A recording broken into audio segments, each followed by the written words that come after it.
Lo Marginal en el Centro, hablaremos de algunos problemas de índole económico que tienen y tendrán implicaciones importantes en la vida cotidiana de todos los mexicanos y de todas las mexicanas.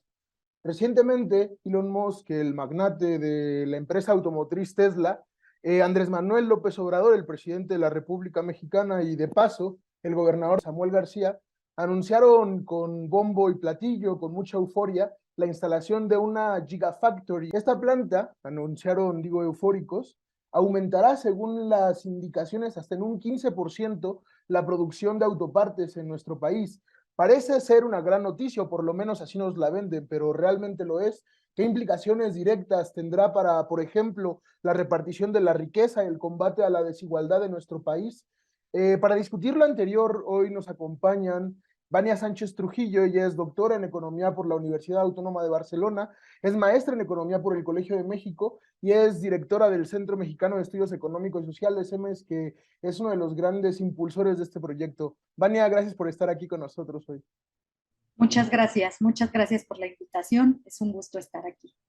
No, el gusto es nuestro, porque también está con nosotros Salvador Corrales. Él es profesor investigador del Colegio de la Frontera Norte, es doctor en Ciencias Sociales, especialista en Desarrollo Económico por la Universidad de Austin en Texas y miembro de la red de investigadores del uso sobre el uso del agua, perdón. Hola Salvador, gracias por estar en Lo Marginal en el Centro. Sí, buenas noches, gracias a usted por invitarme a este evento. No, es usted bienvenido aquí.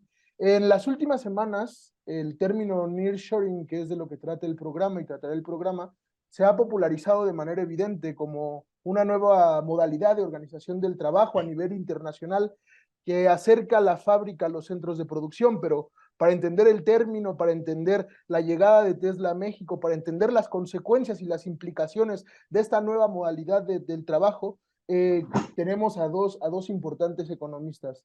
Quiero comenzar contigo, Vania. ¿A qué nos referimos cuando hablamos de nearshoring, en primer lugar? Y en segundo lugar, ¿cuáles pueden ser las consecuencias para México de esta situación? Bueno, el nearshoring es un modo particular de deslocalización de la industria.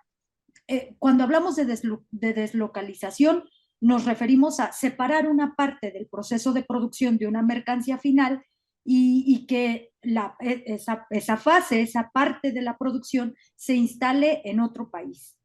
Como cualquier otro proceso de deslocalización, el objetivo del nearshoring es disminuir los costos de producción, o sea, optimizar, ¿no?, los recursos de la empresa. Para conseguir, por tanto, pues los máximos márgenes de ganancia posibles para ella.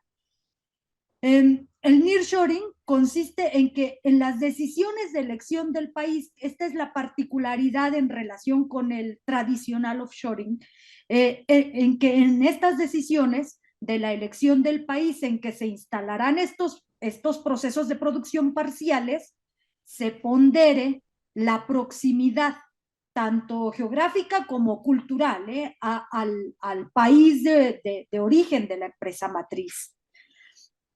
En este sentido, pues el nearshoring no es un fenómeno absolutamente nuevo.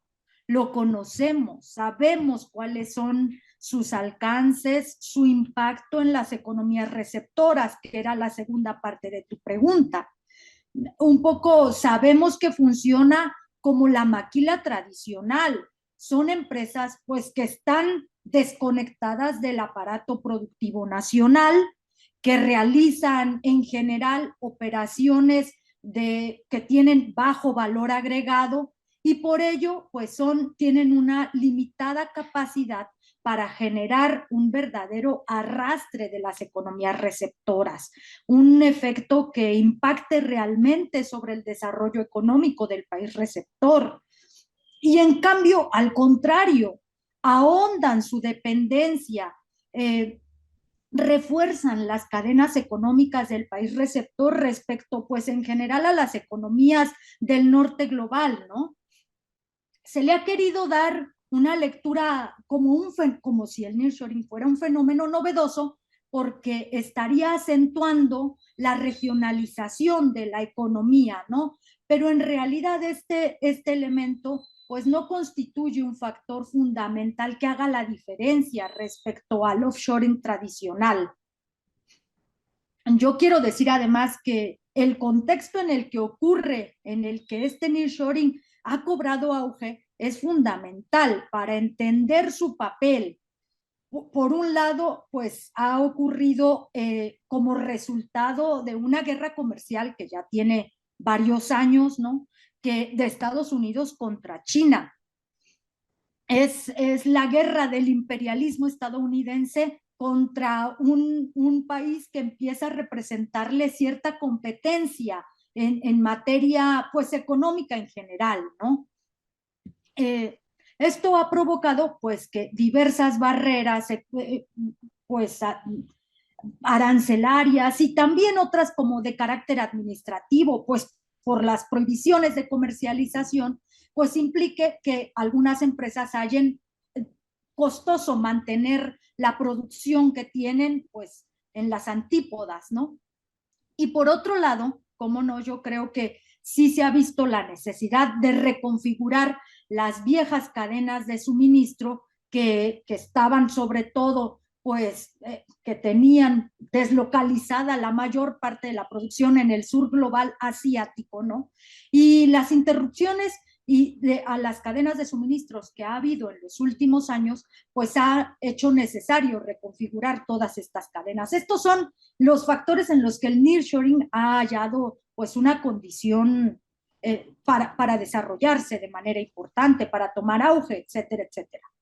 Evidentemente, pues la posición estratégica de México pues lo ha puesto a tiro de los capitales estadounidenses. Las estadísticas ya lo reportan así, ¿no? México ha visto incrementar en el último año las exportaciones, la inversión extranjera directa de manera exponencial, de manera pues vertiginosa, de lo que se habla de que, bueno, ahorita ojalá nos comente mejor el doctor Salvador cuál es la situación, pero se habla de que, por ejemplo, en Tijuana ya no hay almacenes disponibles para las empresas, que está abarrotado pues de inversiones, de pues desplazamientos de determinados elementos del proceso de producción a este lado de la frontera, ¿no? Pero claramente en estas decisiones de relocalización no solo pesa, que pesa mucho, la ventaja geográfica de México, también pesa pues la proximidad cultural, ahora sí que como decíamos al principio, ¿no? La proximidad cultural, el modelo económico que ha desarrollado México, se ha desplegado con mucha fuerza en México, con mucho poderío, pues es un modelo económico que finalmente está subordinado a los intereses de desarrollo de la economía estadounidense. Y eso pues le permite pues tener un doble atractivo a nuestro país, ¿no? Sí, Yo hasta ahí. quizá tal vez no solo proximidad cultural, sino también quizá dependencia económica pueda ser también un factor importante, como lo mencionabas. Salvador, quiero pasar contigo. Se ha dicho en diversos medios de comunicación que el nearshoring es una gran noticia para México, con énfasis a veces exagerado en lo de gran noticia, pero esto es así. ¿Qué implicaciones puede llegar a tener la implementación del nearshoring en México y en América Latina? Prácticamente yo digo que el nearshoring es una continuidad del modelo de maquiladora aquí en México. ¿Por qué? Porque pues cada vez más las empresas pues están más tecnológicas, tienen mayores niveles tecnológicos de procesamiento y bueno, sí contratan trabajadores, pero no tanto, no compran insumos o digamos o partes y componentes que fabrica la industria mexicana. No creo que, pues, la diferencia que habría con la maquiladora es que, pues, ya es más avanzado el proceso tecnológico de procesamiento. Y bueno, para México, pues, el que se reinstalen empresas que bien se vienen de China, eso sería de mucho beneficio pues la economía mexicana en su conjunto crecerían las exportaciones y todo eso, ¿no? Generaría más empleo, por supuesto. Se dice que crecerían las exportaciones totales en cerca de 50,000 millones de dólares. Al reinstalarse las empresas extranjeras aquí que se están viniendo de China. Y bueno, pues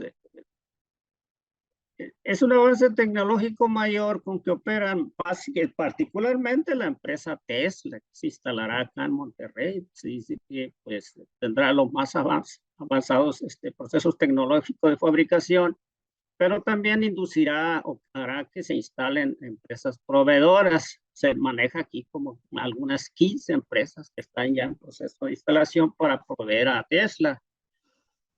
Y en general, pues seguirán a través de esa estrategia del nearshoring creciendo o reinstalándose en México, contrario a lo que ocurrió por allá en el 2002, que se fueron a operar en China bajo la estrategia del offshoring, algo así.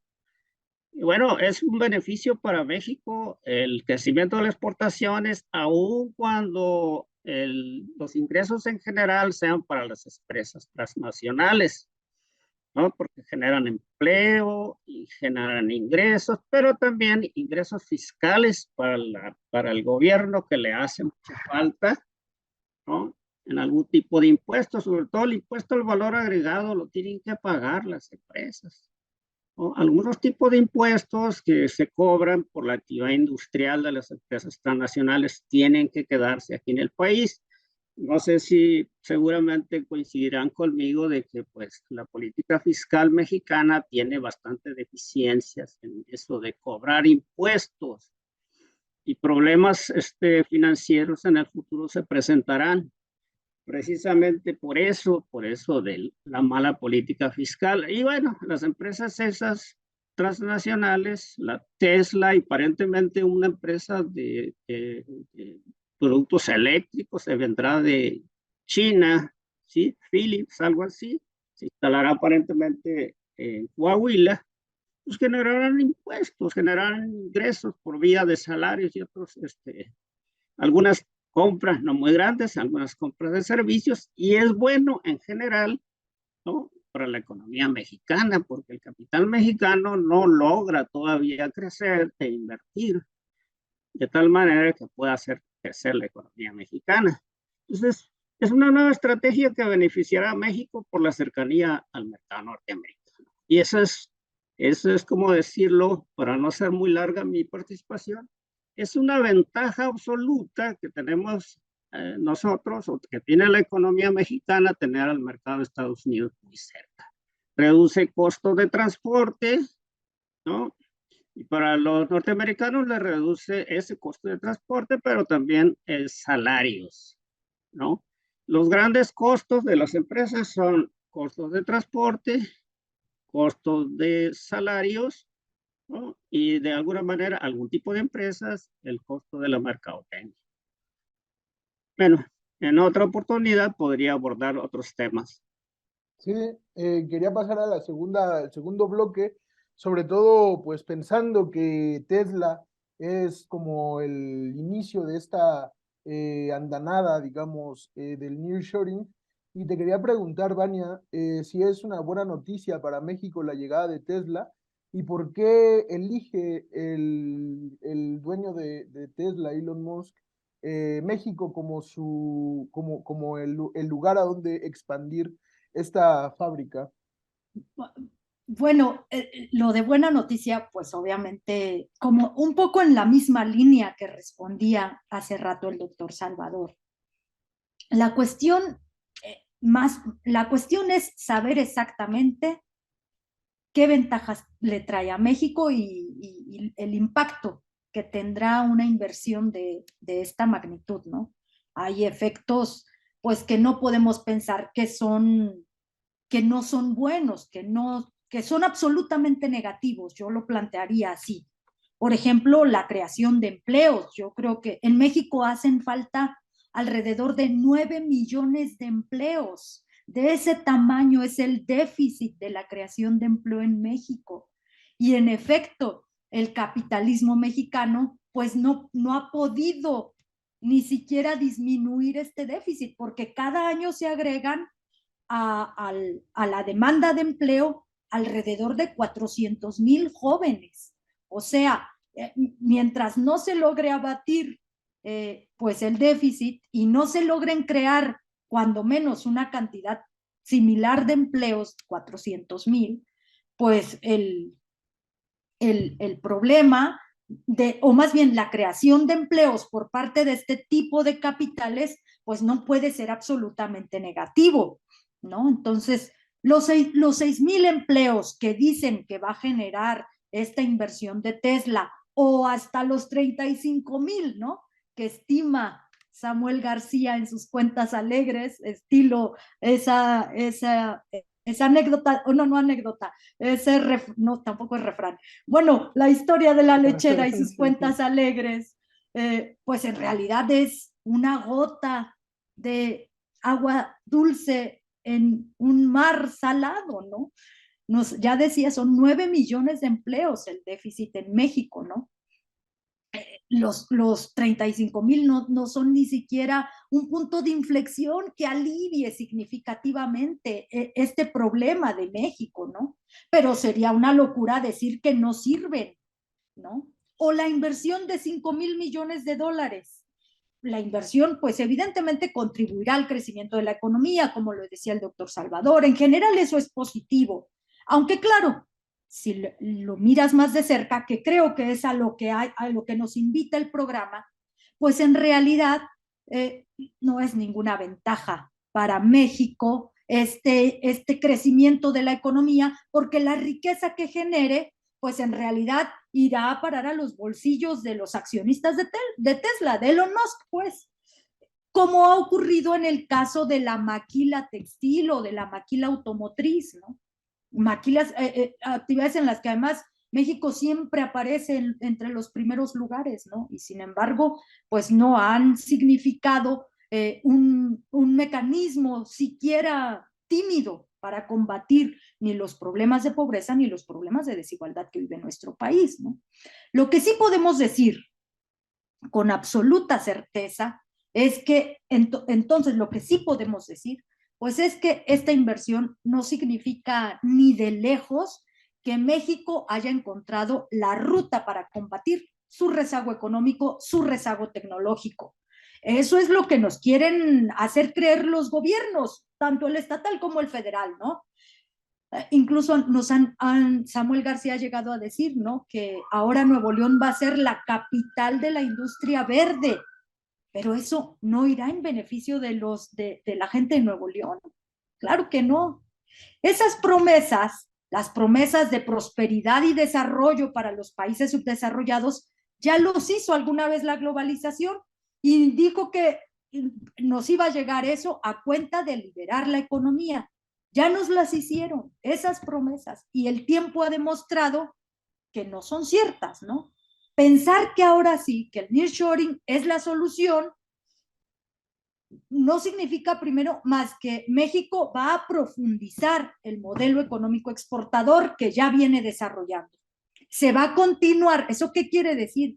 Pues que se va a continuar subordinando toda la riqueza y las capacidades económicas de México a las necesidades pues del capital norteamericano en particular, ¿no? Al capital monopolístico mundial como el de Elon Musk.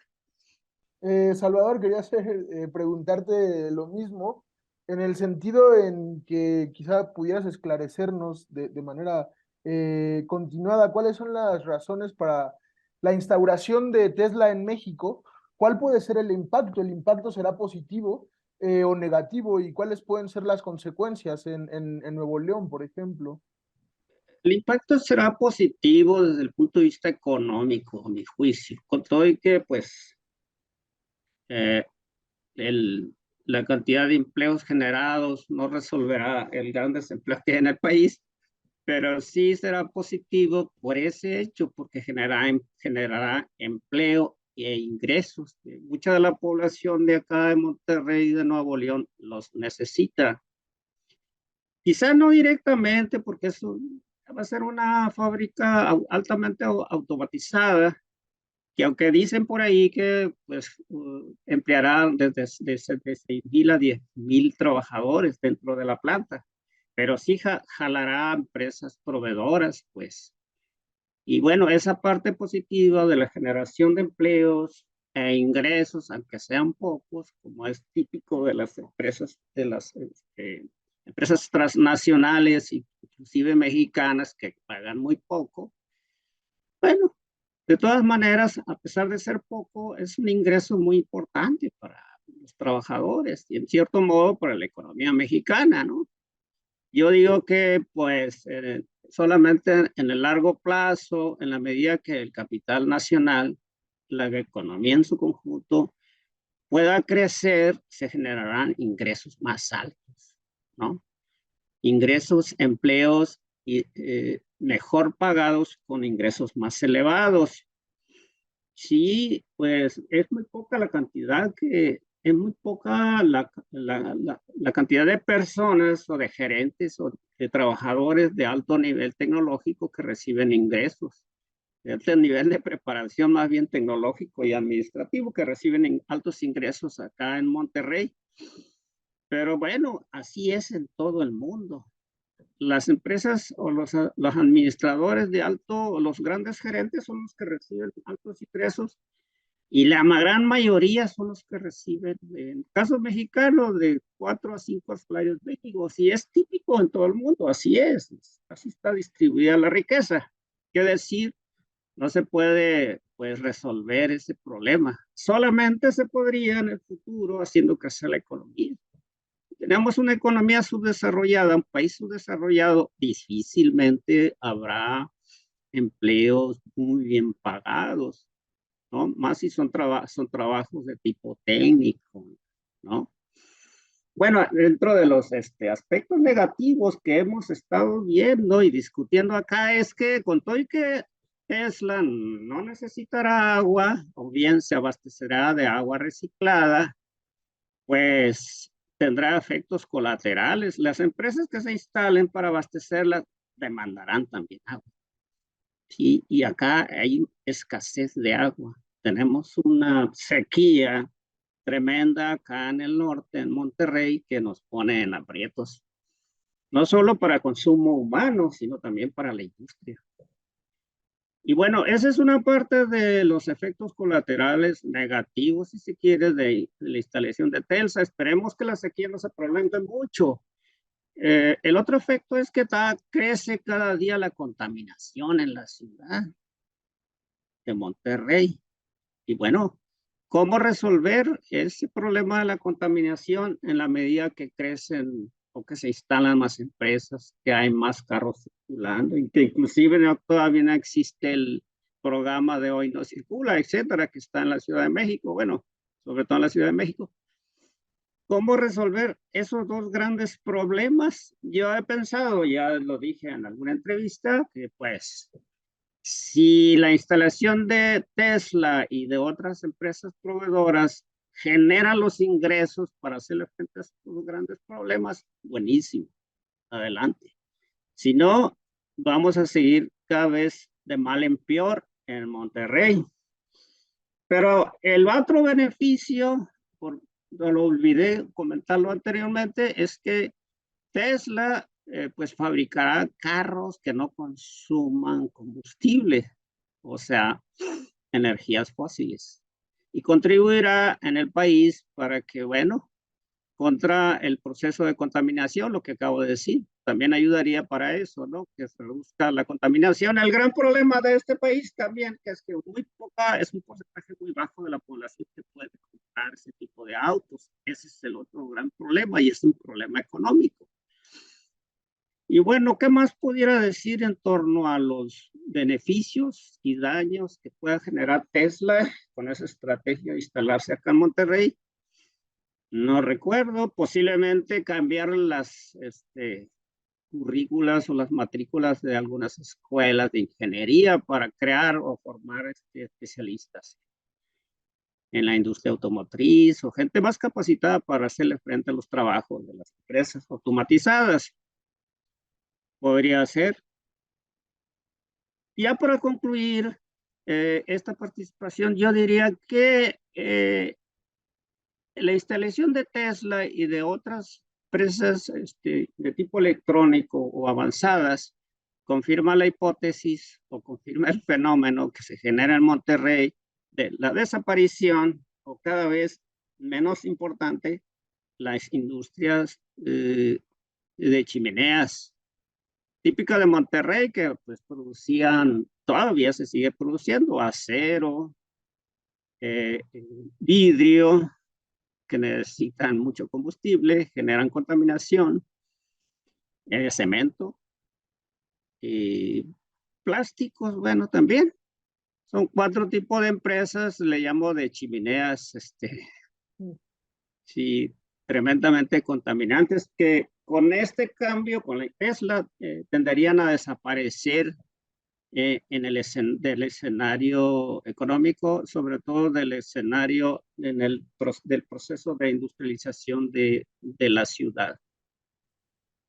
Muchas gracias. Por último, para terminar con el programa, quería hacer énfasis en una cuestión que es que se ha mencionado que una de las razones por las que México se verá beneficiado con esta modalidad del nearshoring es que Canadá, por ejemplo, Estados Unidos, son países donde el pago por hora que se hace a la mano de obra es muy cara y es muy difícil que en esas condiciones se pueda mantener el precio de los productos actuales, por lo que América como continente va a volverse, digamos, el receptáculo de esa inversión del nearshoring.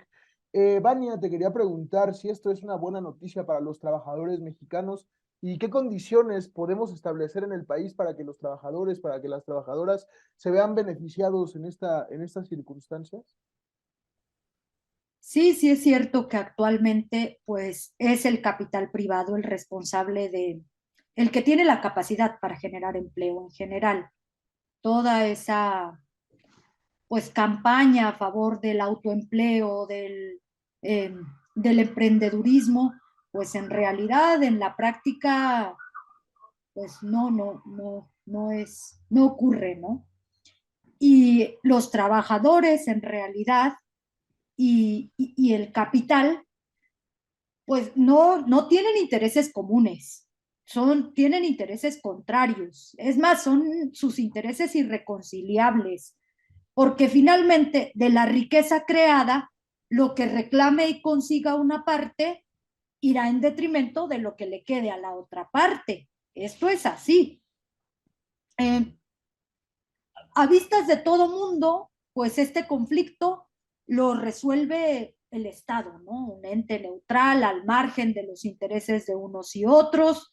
Sin embargo, pues no realmente, como está montado el modelo económico de México, esto no es así. El Estado en realidad es un celoso protector pues de la propiedad, de las ganancias, de los capitales nacionales y extranjeros en general, ¿no? De los capitales individuales. Es un guardián feroz y a veces hasta creativo, ¿no? Cuando se trata de defender a los capitales, creo yo, ¿no? Por ejemplo, pretende que todos paguemos por igual, todos participemos de la cuenta pública de los impuestos. Ahorita se hacía énfasis bueno, el IVA en general, que a fin de cuentas es transferido al consumidor. Y pero cuando se trata cuando en realidad pues no todo el mundo tenemos la misma capacidad, ¿no? Unos tienen ingresos realmente penosos y otros pues ingresos que les permitiría pagar con harta ventaja los impuestos que pone el erario mexicano. Con don Elon Musk, por ejemplo, transigen a pesar de la escasez de agua de la que ahorita nos hablaba el doctor Salvador, y sin embargo culpan a, por ejemplo, los asentamientos irregulares de generar una enorme presión contra los yacimientos, pues sí, los recursos hídricos de las ciudades, ¿no? Bueno, en general, creo que es así. Podríamos seguir mencionando ejemplos de cómo es la doble vara de medir los mismos fenómenos que usa el Estado mexicano y que demuestran que el Estado en realidad pues no es ese ente neutral. Pero yo decía hace rato, en realidad pues no tienen intereses comunes. ¿Cuándo un poco se empatan sus intereses? Bueno, cuando los trabajadores son necesarios para el capital, ¿no? En la medida en que lo sean, ya señalaba el doctor Salvador el alto grado de autonomización de los procesos de producción, ¿no? Sí, sí. Y en realidad se crea empleo, pues no porque estén preocupados por las condiciones de vida y la pobreza de la gente, sino más bien, pues porque son necesarios pues para echar a andar el capital y etcétera, etcétera, ¿no? Los trabajadores van a recibir su salario y ellos van a entregar, pues, su esfuerzo, su energía, en general, pues, buena parte de su vida misma, ¿no? Ningún favor, en pocas palabras, quiero incidir en esto, les hace el capital al contratarlos. No es así, es en realidad una condición que tiene el capital, pues porque sin los trabajadores, los unos cuantos que pueda contratar no pueden funcionar. Entonces, lo que corresponde hacer a los trabajadores en estas condiciones es exigir sin ningún achicamiento, pues que los salarios, que las retribuciones que les paguen a ellos sean cuando menos dignas, ¿no? El problema al que se enfrentan los trabajadores, sobre todo en los países con las altísimas tasas de desempleo como el nuestro, pues es que individualmente en realidad no tienen ninguna capacidad de negociación frente a los patrones, frente al capital. Por eso yo creo que la única salida que tienen los trabajadores es en lo inmediato hacer sindicatos independientes, hacer sindicatos combativos que defiendan, que pongan ante todo, pues las verdaderas necesidades de los trabajadores. Señalaba el doctor Salvador, pues que en general hay incluso, yo creo que en este tipo de empresas, pues buena parte de trabajadores que son trabajadores calificados y que en ese sentido, pues podrán, si entienden que esto es necesario y que va en beneficio de todos ellos, podrán tener mayor capacidad de negociación, ¿no? Aún con ello, aún con que consiguieran hacer estos sindicatos independientes, pues bajo el modelo económico que hay, que da todo el poder al capital, sí se hace necesario eventualmente, porque de manera paulatina los trabajadores van perdiendo los derechos que inicialmente logran o que eventualmente logran conquistar, pues se va haciendo necesario para los trabajadores, no solo de Tesla, sino de todo el país, pelear por algo más, pelear por cambiar las reglas del juego, pelear por hacer que el Estado de verdad defienda y ponga primero las necesidades y los intereses de los trabajadores. Que un Estado que combata en serio la desigualdad económica, un Estado que procure la distribución de la riqueza. Esa es la condición realmente que permitiría que el trabajo que desempeñan los trabajadores pues vaya en su beneficio y no en beneficio fundamentalmente de las empresas. Ya decíamos que evidentemente pues les quedan los salarios, los empleos que se generan, etcétera, etcétera. Pero a la larga los trabajadores habrán entregado su vida a cambio pues de salarios más o peor, menores o mayores, pero en general lo que sí acaba ocurriendo, como ha ocurrido hasta ahora, pues es una enorme concentración de la riqueza en manos de quien viene con el capital en la bolsa y se lleva, por tanto, la mayor parte de la riqueza generada. Y creo que los trabajadores tenemos que darnos cuenta de que estas reglas del juego no nos benefician en modo alguno y que necesitamos modificarlas. Sí, muchas gracias, Vania. Salvador, quería hacerte la misma pregunta, en el mismo sentido, ¿qué condiciones se pueden mejorar para que la vida y el empleo de los trabajadores y de las trabajadoras, potenciales trabajadores y trabajadoras en Tesla se vean beneficiados? Pues trabajadores de Tesla que pudieran recibir mejores salarios acá en Monterrey estarían condicionadas por los cambios en la política laboral del Estado mexicano, como le decía Vania Sánchez. Pero también en cierto modo, ¿no? Pero también cambios importantes de la economía mexicana que no pueden llegar tan de corto plazo. Ni siquiera por el hecho de que la nueva administración, el nuevo gobierno tiene ha hecho, pues ha enarbolado que primero son los pobres en este proceso de desarrollo, en esta cuarta transformación que dice AMLO, pues difícilmente con una economía tan concentrada, con una economía que inclusive si repartes el Producto Interno Bruto que se genera en México por año entre todos los habitantes, no conviertes a cada uno de ellos en personas ricas, en cada uno de nosotros, porque somos personas ricas, ¿no? De alto nivel de ingreso y todo eso. No lo he hecho el cálculo, pero lo he leído por ahí, que no se resuelve si lo repartes en términos iguales, porque bueno, el ingreso per cápita fluctúa, más o menos está en 9,000, estaba en $10,000, algo así al año, se redujo con la pandemia a 8, algo así, al año, el ingreso per cápita. Y eso no te resuelve el problema de la desigualdad y de la pobreza en este país. Lo puede resolver, por supuesto, el crecimiento de la economía, el ser más competitivos, ¿no? Producir más, bueno, si no se produce más, producir más de calidad, de mayor valor agregado, etcétera. Sí tenemos empresas transnacionales como lo será Tesla y como son muchas empresas automotrices y electrónicas y todo eso. Pero son empresas transnacionales que de 5, por así decirlo, dólares de ganancia se llevan 4 y dejan uno aquí en México, etcétera, por decir algo, ¿no? Pero ¿cómo resolver ese problema? No es fácil resolver el problema de la desigualdad, ni siquiera por el hecho que el Tratado de Libre Comercio, o el llamado ahora TEMEC, los países como Canadá y Estados Unidos, según recuerdo, no soy especialista, que han estado o estuvieron presionando para que se incrementaran los salarios acá en México, porque son muy bajos. Y es una de las ventajas competitivas de la economía mexicana frente a Canadá y Estados Unidos, que pues a Canadá y Estados Unidos no le convenía o no le conviene esa ventaja competitiva. Y México dice que es una de las pocas ventajas competitivas que tiene dentro del TEMEC.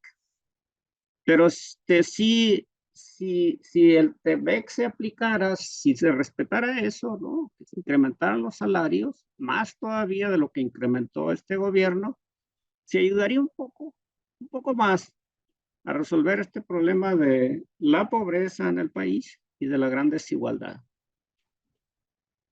Eso en el corto plazo. En el largo plazo sí se requiere una economía más productiva, una economía más competitiva que genere mayor valor agregado. Aunque se vea como un discurso que todo el mundo lo dice, eso es cierto. Así como lo oyes, así como se escucha. Eso es cierto. Aquí en México y en China. Sí. Sí, pues agradezco mucho la presencia de Vania Sánchez, agradezco mucho la presencia de Salvador Corrales. Quería decir nada más antes de terminar para concluir que definitivamente, en cierto sentido, y como se habló ya durante todo el programa, la lucha por los recursos, también por los recursos naturales, ya está aquí en México y en América Latina. ¿Qué podemos hacer? Es algo que tenemos que seguir discutiendo. Muchas gracias, Vania, por haber llegado. Gracias por haberse presentado también, doctor Salvador. Muchas gracias a todos los que nos ven en la transmisión en Facebook. Esto ha sido todo. Nos vemos en próximas emisiones de Lo Marginal en el Centro.